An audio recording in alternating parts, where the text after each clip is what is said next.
मशहूर paranormal investigators add और Lorraine Warren के ऑकल्ट म्यूजियम में रखी एनाबेल डॉल की पूरी कहानी दिल दहला देने वाली कई सच्ची कहानियों में से एक है।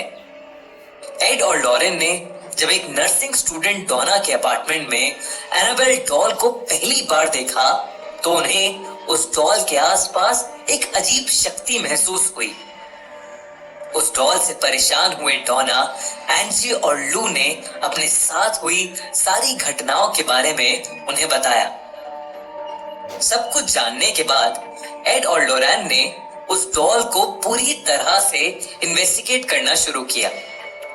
उन्हें पता चला कि उस डॉल के अंदर एक शैतान है जो 7 साल की बच्ची एनाबेल हिगिंस की आत्मा होने का नाटक कर रहा था और उसका मकसद एक ह्यूमन बॉडी पर कब्जा करना था। एनाबेल की वजह से किसी और को कोई परेशानी ना हो, इसलिए वो उस डॉल को अपने साथ लेकर घर के लिए निकल गए। एड ने उस डॉल को कार की बैक सीट पर रखा था। घर के रास्ते में उन दोनों को एक अजीब सी बेचैनी महसूस हो रही थी। कभी कार की स्टीयरिंग तो कभी ब्रेक्स काम करना बंद कर देते। इतना ही नहीं, एक जगह पहुंचकर उनकी कार बुरी तरह डिसबैलेंस होने लगी। उन दोनों को यकीन था कि ये सब एनाबेल की वजह से ही हो रहा है। तभी एड ने कार रोककर एनाबेल पर होली वाटर छिड़का, जिसके बाद कार ठीक से चलने लगी और वो दोनों सेफली घर भी पहुंच गए।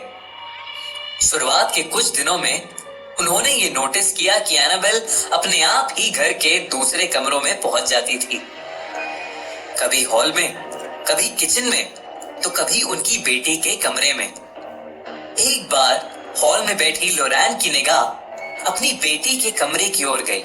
उसने देखा कि वो एक छोटी सी लड़की से बात कर रही है और एनाबेल डॉल उसके पास वाली चेयर पर पड़ी है। लोरेन ने उन्हें देखा ही था कि उस डॉल ने अपनी गर्दन घुमा के लोरेन को घूर के देखा। अचानक से कमरे का दरवाजा बहुत जोर से बंद हो गया। लोरेन भागते हुए उस कमरे तक गई, लेकिन दरवाजा अंदर से लॉक हो चुका था। लोरेन ने कुछ चांट किया और वह दरवाजा खुल गया। वो जब अंदर पहुंची तो उसने देखा कि उसकी बेटी बेहोश हो चुकी थी और एनाबेल डॉल नीचे फर्श पर गिरी पड़ी थी। ये देखकर वो बहुत डर गई। जब उसकी बेटी को होश आया तब उसने बताया कि वो एनाबेल नाम की एक लड़की से बात कर रही थी। फिर अचानक उसे चक्कर आए और वो बेहोश हो गई। उस रात एड के साथ भी कुछ बहुत अजीब हुआ। एड अपने कमरे में सो रहा था जब उसे किसी छोटी बच्ची के हंसने की आवाज आई। उसे वो आवाज किचन से आ रही थी। एड जब अपने बेडरूम से निकलकर वहां पहुंचा तो उसने देखा कि एक बहुत छोटी सी लड़की फ्रिज के पास बैठी है और वो एड को देखते ही पर्दे के पीछे जाकर छुप गई। एड को पर्दे से बस उसकी परछाई दिख रही थी और पर्दे के नीचे उसके पैर। एड को ऐसा लग रहा था कि उस परछाई में उस लड़की के हाथ में एक डॉल है।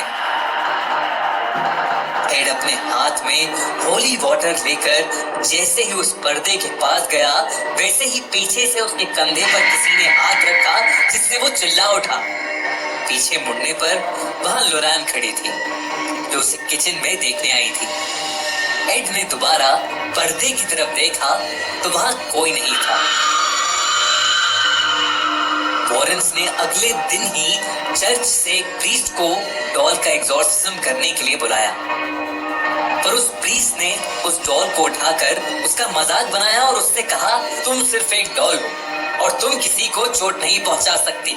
एड ने प्रीस्ट को बोला कि उन्हें ये बात नहीं बोलनी चाहिए थी, क्योंकि एड का मानना था कि ये बात बोलकर उस प्रीस्ट ने एनाबेल को गुस्सा दिला दिया था। कुछ घंटों बाद एड को फोन आया और उसे पता चला कि वो प्रीस्ट एक भयानक रोड एक्सीडेंट से मरते मरते बचा। इस इंसिडेंट के बाद वॉरेन्स ने एनाबेल के लिए एक स्पेशल वुडन केस बनवाया और उसे अपने ऑकल्ट म्यूजियम में रखवा दिया। वॉरेन्स जिंदगी भर काफी सारी अजीबो-गरीब चीजों के बीच रहे थे, लेकिन एनाबेल उन सभी से बहुत ज्यादा भयानक और डरावनी थी। चाहे कोई भी इंसान क्यों ना हो, वो उसे किसी भी हद तक चोट पहुंचा सकती थी।